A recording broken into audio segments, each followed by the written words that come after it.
అందరూ బాగున్నారని అనుకుంటున్నాను. బాగున్నారు కాబట్టి దేవుని సన్నిధికి వచ్చినారు.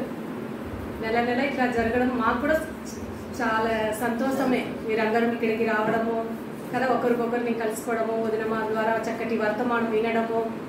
అంటే దేవుని సన్నిధిలో మనం ఎప్పుడైతే పాటలు పాడి స్తుతించి ఆరాధించినప్పుడు ప్రతి ఒక్కరికి అది దీవెనకరంగా ఉంటుంది. పక్కన ఉన్న వాళ్ళకు కూడా ఆశీర్వాదకరంగా ఉంటుంది. పక్కన ఎంతోమంది అన్నిలు ఉంటారు, ఎంతోమంది బాగలేని వాళ్ళు ఉంటారు.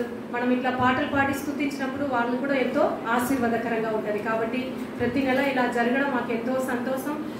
మన ఇంట్లో ప్రతి ఇంట్లో ఏదో కష్టాలు ఉంటుంది, రోగాలు వస్తుంది పోతుంది, కానీ దాన్ని మనము పట్టించుకోకూడదు. నాకు కూడా పిల్లలు ఇద్దరు కూడా బాగలేనప్పుడు కొంత కష్టపడినాను. అయితే దేవుడు తన వాక్యం ద్వారా ఎంతో ధైర్యపరిచినాడు, బలపరిచినాడు. కష్టాలు వస్తుంది, మంచిగా ఉన్నప్పుడు మనం ఎంతో దేవుణ్ణి స్తుతిస్తున్నాము. అదే కష్టం వచ్చినప్పుడు అయ్యో దేవుడు ఎందుకు నాకు ఇలా చేస్తున్నాడని మనం ఎన్నో క్వశ్చన్లు అడుగుతాం. కానీ డెన్నికి ఇట్లా జాండిసినప్పుడు నాకు బాధ అనిపించింది. కానీ దేవుని సన్నిధిలో ఎక్కువగా ప్రార్థన చేసి మాకంటే వదినమ్మ గారు, బావ గారు, మా అమ్మ నాన్న అందరూ కూడా ఎంతో ప్రార్థన చేస్తున్నారు. కాబట్టి మాకు ఒక బలం. అందరూ సంఘం ప్రార్థన చేస్తుంది, ఇక్కడ సంఘం ప్రార్థన చేస్తారు, అక్కడ సంఘం రెండు సంఘం ప్రార్థన చేస్తుంది. కాబట్టి ఆ ప్రార్థననే మాకు ధైర్యం ఇస్తుంది. తప్పకుండా ఎంతో బలహీన ఉన్నప్పుడు కూడా దేవుడు ప్రార్థన ద్వారా మమ్మల్ని బలపరుస్తారని ఒక నమ్మకంతో ఆ కష్టంలో కూడా దాన్ని పట్టించుకోకుండా ఎట్లయినా కూడిక జరగాలని మేము కూడా ఇక్కడ జరిగితే మాకే సంతోషమే. దేవుని కార్యక్రమం జరగాలని మాకు కూడా ఆనందం. అందరి బట్టి దేవునికి స్తోత్రములు. పిల్లల కొరకు కూడా మీరు ప్రార్థన చేయండి. ఇంతవరకు కూడా దేవుని వాక్యాన్ని విన్నారు, కానీ మళ్ళీ ఎక్కువసేపు తీసుకోవడానికి నేను ఇష్టపడటం లేదు. కానీ ఒక 5 నిమిషాలు ఒక వాక్యాన్ని మనము ధ్యానించుకుంటాం. కీర్తనలు 146 అధ్యాయము. ఈ కీర్తనలు మనం చదివినట్లయితే 1వ వచనం నుంచి 10వ వచనముల వరకు చదివినట్లయితే మనకి ఎంతో ఆశీర్వాదకరంగా ఉంటుంది కదా. 1వ వచనంలో ఏమని రాయబడింది? యెహోవాను, ఎవరైనా ఒకరు చదవగలిగితే పాప చదవమ్మా.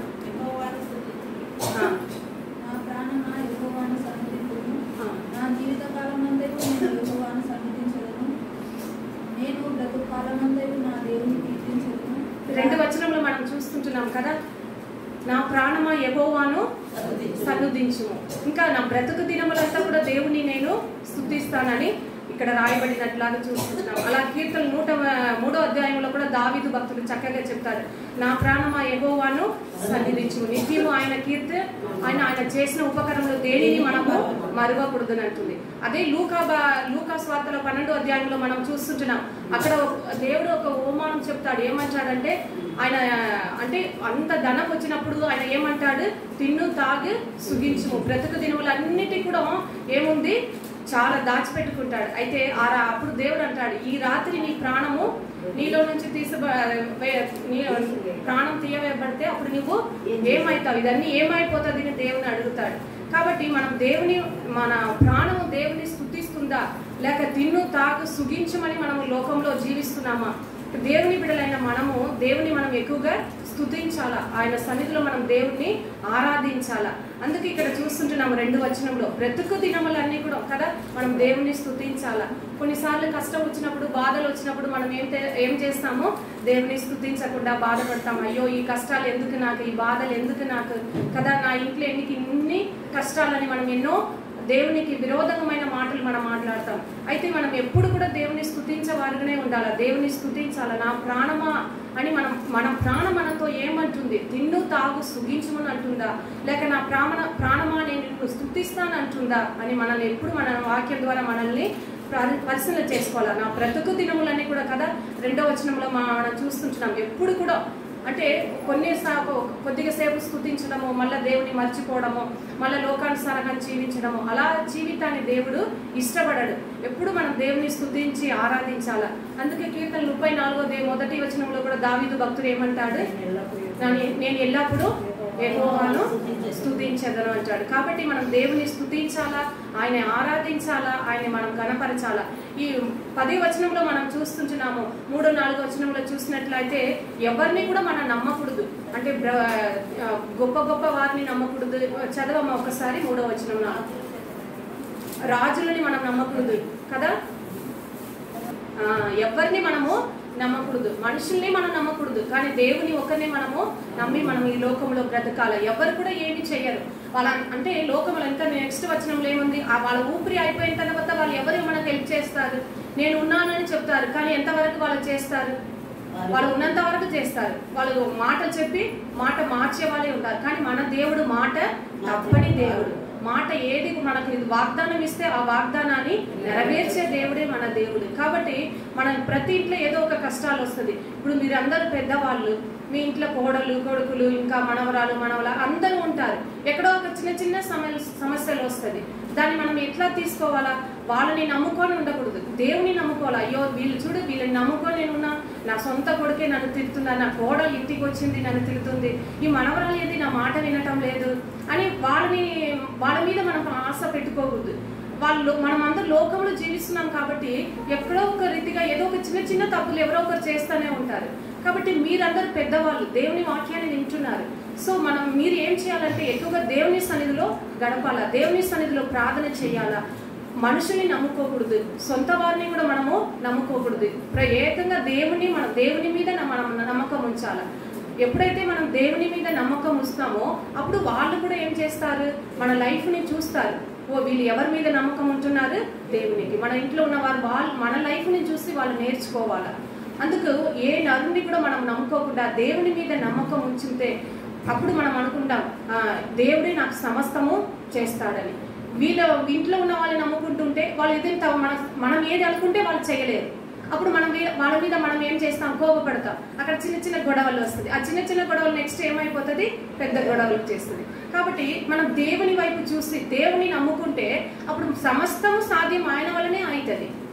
మనం ఇంట్లో ఉన్న వాళ్ళని నమ్ముకుంటే మనకి ఏమవుతుంది, అన్ని మనం అనుకున్నది జరగదు. అదే మన నమ్మకం దేవుని మీద ఉంచితే దేవుడు మన జీవితంలో గొప్ప కార్యం చేస్తాడు. ఇక్కడ చూస్తుంటున్నాం 5వ వచనంలో మనం ఎవరి మీద నమ్మకం ఉంచాలి, ఎవరి మీద మనం ఆనుకోవాలని ఉంది. చూడండి 5వ వచనంలో, ఎవరికి యాకోబు దేవుడు సహాయపడునో ఎవడు తన దేవుడైన యెహోవా మీద ఆశ పెట్టుకొనునో వాడు ధన్యుడు. ఇక్కడ చూస్తుంటున్నాం 5వ వచనంలో ఎవరిని మనం ఆనుకున్నామో, ఎవరి మీద ఉంటున్నామో, మనం ఎవరమైతామో ధన్యులు అని మన మీద దేవుడి వాక్యం ఉంది. కాబట్టి మనం ఇక్కడ అంతా చెప్పినాం. కాబట్టి మనం నమ్మకం ఎవరి మీద ఉంచాలా, దేవుని మీదనే. అప్పుడు మనం ఏమైతాం, ధన్యులమని మన మాట దేవుని వాక్యం ఉంది. కాబట్టి మనం దేవుని నమ్ముకోవాలా, దేవుని వైపు చూడాలా, దేవుని చిత్తం ఏంటి అని దేవుని సన్నిధిలో కనిపెట్టుకొని ప్రార్థన చేయాలా, మనుషుల్ని నమ్ముకోకూడదు. అందుకే ప్రతి వాక్యంలో కీర్తన భాగం మనం ఎక్కువగా చదువుకుంటే మనకి ఎంతో ఆదరణ ఉంటుంది. ప్రతిరోజు వాక్యం చదివే వారుగా మనం ఉండాలి. కీర్తనలు ఎక్కువగా చదివితే ఒక్కొక్క వచనం మనకు ఎంతో ఆదరణ ఉంటుంది. ఎందుకంటే దావీదు భక్తుడు తన జీవితంలో జరిగినది అక్కడ రాయబడినట్లాగా మనం చూస్తుంటున్నాం. కాబట్టి ప్రతిరోజు ఒక కీర్తనలు చదివితే ఆదరణగా ఉంటుంది.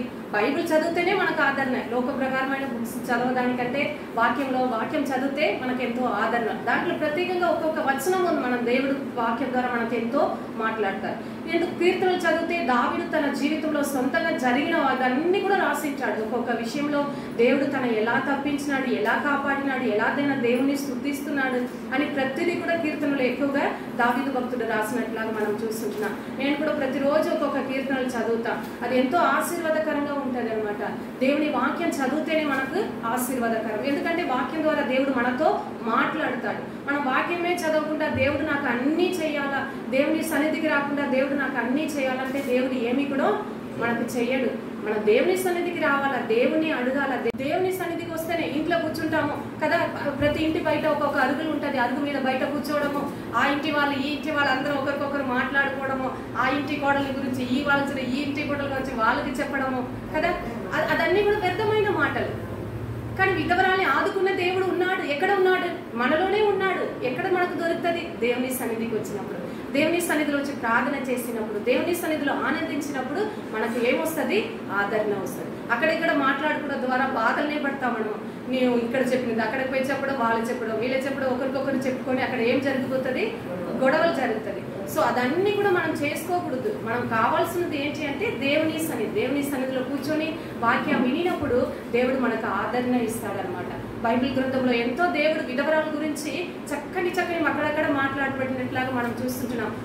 వదినమ్మ ద్వారా ఎన్నో మాటలు మనం విన్నాం కదా. దేవుడు ఆదరించే దేవుడు, విధవరాలను దేవుడు వదిలిపెట్టాడు కదా. లోకంలో ఏం చేస్తారు, వాళ్ళు త్రోసి వేస్తారు. వాళ్ళు ముందు వస్తే అయ్యో ఈమె వచ్చిందా అని వాళ్ళు ఎంతో ఉంటారు కదా. చాలా మంది వచ్చి చెప్తారు, ఉదయకాలం లేసి అట్లా బయటికి పోతే అక్క మమ్మల్ని చూసి వాళ్ళు పక్కకి వెళ్ళిపోయేవారు ఉన్నారు అక్కడ కూడా మాకు చెప్పేవారు ఉన్నారు. సో అలా లోకం ఏం చేస్తుంది, విధవరాలని చూసి పక్కకి వెళ్ళిపోదు, చిన్న చూపు చూస్తుంది. అదే దేవుడు ఏం చేస్తాడు, ఆదుకున్న దేవుడు, ఆదరించే దేవుడు, కనుకరిని చూపించే దేవుడు. కాబట్టి మనం అనుకోకూడదు అయ్యో నాకు ఎవరు లేదని. మనకు ఎవరు ఉన్నారు, దేవుడు ఉన్నాడు. నాకు దేవుడు ఉంటే చాలు అని మనం అనుకుంటే చాలు. కాబట్టి మన జీవితంలో దేవుడు గొప్ప కార్యం చేస్తాడు. మన బాధల్లో, మన కష్టాల్లో, మన ఇబ్బందులు, మన ఇరుకులో, ప్రతి విషయంలో కూడా మనకు సహాయం చేసేది ఎవరంటే దేవాది దేవుడు, ఆయన ఒక్కడే. మనం ఎప్పుడైతే మనం ఆయన మీద ఆనుకుంటామో, ఆయన వాక్యాన్ని వింటామో, ఆయనలో జీవిస్తామో, ఆయన సన్నిధిలో ప్రార్థన చేస్తామో, ఆయన సన్నిధిలో సమయాన్ని గడుపుతామో, సమస్తము దేవుడు మనకు అనుగ్రహిస్తాడు. దేవుడు మాటలు దీవించుకుంటాడు.